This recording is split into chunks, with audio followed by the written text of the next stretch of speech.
옆집 아이들. 1억의 빚을 탕감. 배신자시키. 저시키가. 해리가 나타난다. 육회 할매들의 족쇄.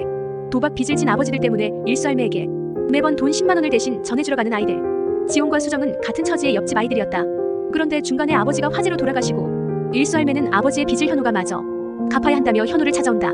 현우는 상속을 포기하면 돈을 갚지 않아도 되지 않냐 반문하지만 빚이 1억인데 안 된다 하고 할매는 1억의 빚을 탕감해줄 테니 보육원에 가지 말고 자기 집에 와서 서포트를 받으란다.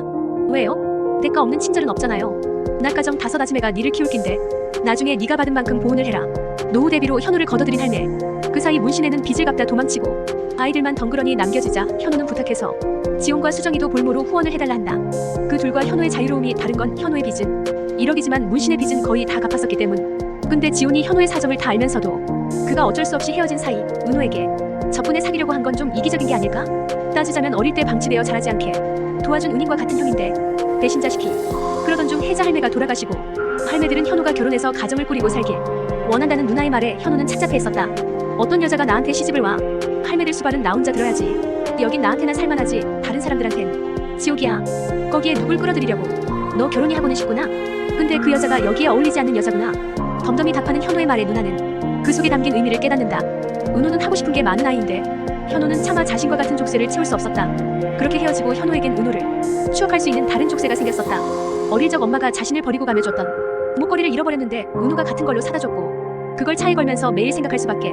잠시 과거를 은호를 향한 마음을 떠올린 현우는 할매에게 가기 전에 되돌아간다. 아파라. 이렇게 가끔씩 아파주라. 은호야. 아니. 그리고 은호를 이기적인 방식으로 붙잡아보지만 돌아오는 답은 거절이었다. 그래서 현우는 차에 걸고 다녔던 목걸이를 뺀다. 한편 거의 현우가 내정되었다고 알려진 9시 뉴스에 다른 얼굴이 앉게 된다. 보도국 기자 전재용이. 문지온이 앉아도 짜증날 마당에 저시키가.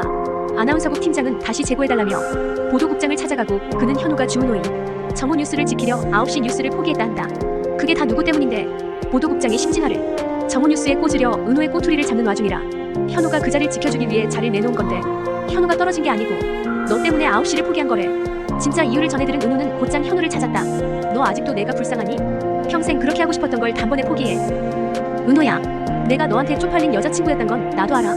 그래도 나 너 만나면서 죽어라 노력했던 게 하나는 있었거든. 걸림돌은 되지 말아야지. 연애 때도 그렇고 지금도 그렇고 걸림돌이 되고 싶지 않았던 은호의 바램은 무너졌다. 전 여친한테는 양보 같은 걸 하는 게 아니야. 복수를 하는 거지. 네가 더 잘 사는 복수. 은호에게서 해리의 인격이 발현되지 않는 사이 주연은 매일같이 그녀를 기다리며 주차장 정산박스를 방문했었는데 해리씨. 드디어 해리가 나타난다. 안녕하세요 강주연씨. 그런데 약간은 어색한 웃음과 딱딱한 말투. 해리가 아니고 은호 상태인 듯했고 주연도 그 이상함을 눈치챈 듯 보였다. 이 영상이 즐거우셨다면 구독과 좋아요로 다음 소식을 놓치지 마세요.